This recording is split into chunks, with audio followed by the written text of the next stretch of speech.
ও জামাল, ভালো করে নিয়ে আনি দে। দেখছিস না কত ঘাস হয়েছে জমিতে। ঠিক আছে কর্তা।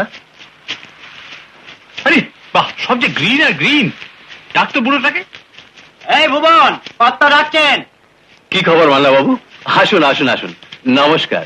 নমস্কার ভুবন, তুমি যে চারিদিকে একেবারে সবুজ করে তুলেছো, খুব ভালো আবাদ হয়েছে দেখছি। সবই ঠাকুরের দয়া। ঠাকুরের দয়া? ঠাকুর কিন্তু তোমাকে দয়া করেননি, দয়া করেছেন আমাকে। এসব ফসল কেটে আমার গোড়ায় পাঠিয়ে দেবে, বুঝেছো? এইসব কি বলছেন মাল্লা বাবু? ঠিকই বলছি। তুমি দেনার টাকাও দিলে না, সুদও দাওনি, সুতরাং আইন মোতাবেক এই ক্ষেত এখন আমার।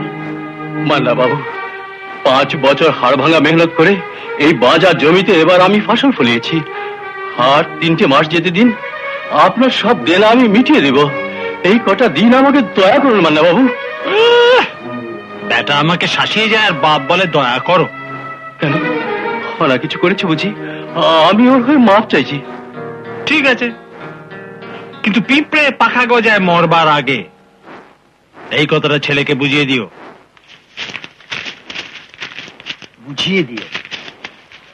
ভিডিওটি শেষ পর্যন্ত দেখার জন্য অসংখ্য ধন্যবাদ ও পরের ভিডিও দেখার জন্য কমেন্ট করুন।